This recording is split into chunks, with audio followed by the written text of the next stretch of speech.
हमेशा ज़रूरी नहीं है कि आप मतलब जो जो लिखा है, जो जिन सुरों में बांधा हुआ है, आप उसी से आप उसमें कुछ जोड़ते हैं गायक के तौर पर। क्या मैं ये पूछ सकती हूँ कि जो पहला गाना आपने बतौर गायिका गाया होगा एक मंच पर, लता जी के गानों को चुनना एक चुनौती होता था या फिर एक तरह से ये एडवांटेज कि इसके बाद तो मैं चुन ही ली जाऊंगी अगले दौर के लिए? Lata ji competes with herself. All her songs compete with her own songs. और गानों का selection is always a challenge. कितने भी गाने ले तो भी लगता है कि अरे तू चंदा में चांदनी रह गया या फिर जा मैं तो उसे नहीं बोलूँ रह गया. आपने टुकड़े छोटे छोटे अंश गाए हैं. मुझे लगता है कि यहाँ पर अगर लता जी को हम याद कर रहे हैं तो हम उनके किसी गीत से गाएं, क्योंकि हरीश भिमानी जी ने तो इनकार कर दिया. आप कहेंगी तो भी मैं नहीं गुनगुनाऊंगी. जी. आपने सॉन्ग सिलेक्शन के बारे में कहा तो यकीन जानिए मैंने कोई उनके साथ 127 कॉन्सर्ट्स किए दुनिया भर में और इवेंट्स अलग. वहाँ सबसे बड़ी समस्या हुआ करती थी कि कौन से गाने न गाए जाएं, क्योंकि उनके जितने भी संगे मील जो कि लगभग 250-250 जितने हैं, तो एक कॉन्सर्ट में तो 24-25 से ज़्यादा हो नहीं सकते.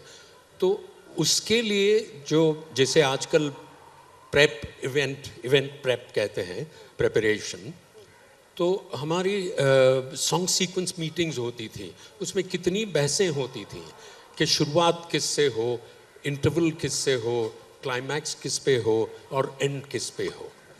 बहुत मुश्किल होता था ये. एक और बात मैं इसमें जोड़ना चाहूँगा, बहुत मज़ेदार, कि जब किताब लिख रहा था और उनके सॉन्ग लिस्ट चेकलिस्ट बन रही थी उनके फेवरेट गानों की, तो मैंने उनसे कहा कि अनीता का एक बहुत सुंदर गाना है, मैं देखूं जिस ओर सखीरी सामने मेरे सांवरिया. तो बोली बहुत ख़राब है. फिर मैंने कहा दीदी आया आया अटरिया पे कोई चोर मेरा गांव मेरा देश. अगर मुझे मालूम होता इतने ख़राब गाने चुन के लाएंगे तो मैं शायद इंटरव्यू न देती आपको. तो मैंने कहा जब ख़राब का ये मामला है तो अच्छे की लिस्ट क्या होगी. तो जितने ऑफ ट्रैक सॉन्ग हैं लता जी के जो कम सुने पढ़े जाते हैं, जिसमें से एक आप यूँ फासलों से गुजरते रहे आपने याद किया, या अन्नदाता का रातों के साए घने, तो ऐसे गाने वो चुनती थी जो जल्दी पॉपुलर नहीं है. और कोई पॉपुलर गाना अगर आप उनको याद कर दें तो वो ऐसे मुंह पिचकाती थी कि अरे ये गाना कहाँ तुमने याद कर लिया. और मैं आपसे बताना चाहूँगा जो संगीत के लोग बैठे हों, लता जी ने हमेशा अपने गानों के आगे के.एल. सहगल, नूरजहां और राजकुमारी जी के गानों को तरजीह दी. जब भी कोई गाने की बात करो तो वो कहे मेरा क्या सुनते हैं, आप नूरजहां को सुनिए, आप सहगल साहब को सुनिए. यही बड़प्पन होता और है. ग्रामर सिखाया. उन्होंने कहा कि जब हमारे आने से पहले मैंने ध्यान दिया कि पहले मोहब्बत को मोहब्बत गाते थे, लेकिन नूरजहां ने उसको मोहब्बत किया. जमा है मोहब्बत हंसी है जमाना, उसको कॉपी करते हुए फिर उन्होंने अनारकली में गाया मोहब्बत ऐसी धड़कन है जो समझाई नहीं जाती. तो फोनेटिक्स का काम, साउंड्स के बीच में किस तरह से कठिन शब्दों को सुंदर बना के रखते हैं, ये उन्होंने कहा कि मैंने नूरजहां से सीखा. तो आप अगर लता जी को ग्रामर की तरह भी पढ़ें तो आपको टेक्निक समझ में आएगी कि इम्प्रोवाइजेशन क्या है. और प्लेबैक सिंगिंग सिर्फ 3 मिनट का प्रिल्यूड इंटरल्यूड में गाना भर देना नहीं है, उसमें अपनी वैचारिकी और नवाचार करना भी क्या है. सुंदर बात है जो लता जी ने किया है. वाह, संगीत का व्याकरण. संजीवनी जी, अब जी. उनके लोकप्रिय गानों में एक विडंबना ये थी कि जो गाने बहुत लोकप्रिय थे ज़रूरी नहीं कि वो उन्हें अच्छे लगते हों. और अगर वो उनसे गवाने के लिए हम इसरार करते स्टेज कॉन्सर्ट में तो वो उखड़ जाती. वो कहती कि देखो आप लोग कहते हैं तो गाती हूँ, बाद में कुछ हो तो मैं नहीं जानती. अरे होगा क्या, नहीं लोग आके सामने नाचते हैं, मुझे ये सब अच्छा नहीं लगता. बिंदिया चमकेगी उनको अच्छा नहीं. बिंदिया चमकेगी से बहुत नाराज होते थे, बहुत नाराज. दिव्य और सज्जनों, उन्हीं तक जा रहा हूँ. जरूर. लता जी के बारे में ऐसा बहुत कम है जो लोग नहीं जानते, सिवा के उनके स्वभाव की बारीकियां और कुछ उनके अपने व्यक्तिगत अनुभव, उनकी अपनी रिकॉर्डिंग्स के दौरान. अब मैं सौभाग्यशाली रहा कि मैं उनके साथ रिहर्सल्स पे बैठता था, जो कि लगभग 200-250 हुए होंगे, क्योंकि हर एक कॉन्सर्ट के लिए औसतन 3 रिहर्सल्स होते थे। और गाना गाती थी, फिर गाने की बातें होती थी, और मैं कुछ पूछता रहता था, और वो सुन सुन के गुनगुन के जवाब देती थी आराम से। मैंने उनसे पूछा था कि देखिए, आप सबसे ज़्यादा संगमील गीत तो आपके नाम है, तो क्या आपको ये आभास हो जाता था गाना गाते समय कि ये गाना बहुत लोकप्रिय होगा, ये संगमील बन जाएगा, ये स्वर्णाक्षरों में लिखा जाएगा? तो कहा, क्या बात कर रहे हैं, कुछ गाने तो ना रिकॉर्ड होते हुए कुछ गाने रिकॉर्ड होते होते बदल गए, और कुछ जो होने थे वो नहीं हुए। देखिए, ये गाना जो अभी मैं रिहर्स कर रही हूँ ना, ओ सजना बरखा बहार आई, अब वो ओरिजिनली है एक बंगला गाना, ना जेओ ना रजनी एखोनो बाकी आड़ो किछु दीते बाकी बोले रात जागा पाकी, वो भी सलील चौधरी का है।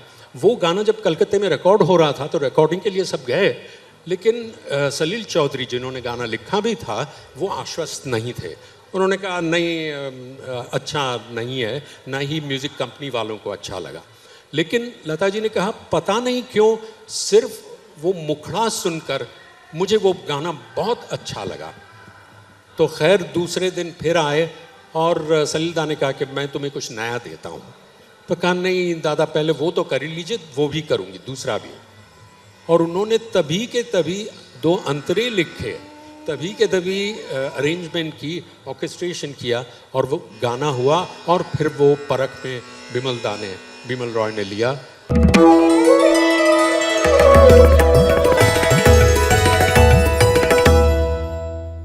यतीन जी, आपने ये तो बताया कि उनको क्या क्या नहीं पसंद था, कि बड़े बुरे गाने आप लेकर गए थे, पर उनको कोई ऐसा गाना जो उनको पसंद था अपना?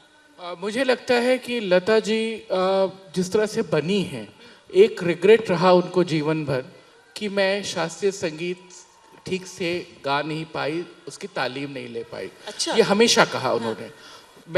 मैंने जब भी पूछा कि आपका अल्टीमेट, आपकी वॉइस क्या है, क्या चाहती थी आप अपने जीवन से, बड़े गुलाम अली खां की तरह गाना चाहती थी, ये कहती थी। और अगर आप उनकी पूरी क्रोनोलॉजी देखें तो पहले तो पिताजी से शुरू किया, पूरी धनाक्षरी सीखा 6 साल की उम्र में, हिंडोल, जय जयवंती सब।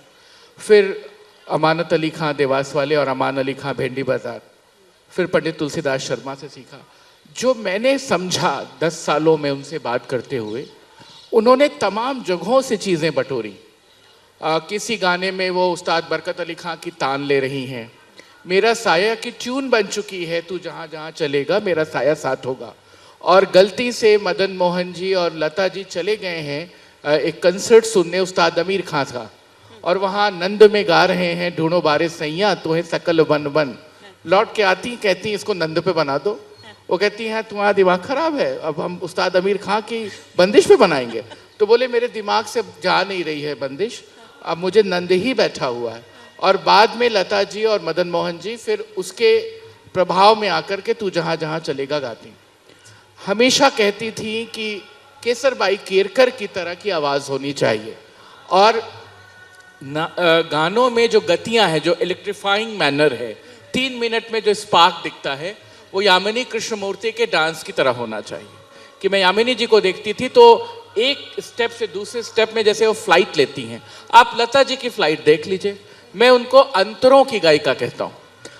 प्रील्यूड के बाद मुखड़ा शुरू होता है बहुत सामान्य ढंग से, और जैसे अंतरे में उतरती हैं वो सीधे तार सप्तक पे गति करती हैं, और 3 मिनट में सारी राग दर्शना करा के लौट आती। कोई गाना उठा ले, मैंने संजीवनी जी से कहा था कि एक गाना आप ऐसा गा दीजिएगा। आप गाना सुनिए, साधारण सा गाना है नागिन का, जादूगर सैया छोड़ो मोरी बैया अब घर जाने दो। जैसे अंतरे में आता है, जाने दो रसिया मोरे मन बसिया, गांव मेरा बड़ी दूर है, आप यकीन नहीं कर सकते कहाँ गई। मेघा छाए आधी रात बैरन बन गई निंदिया।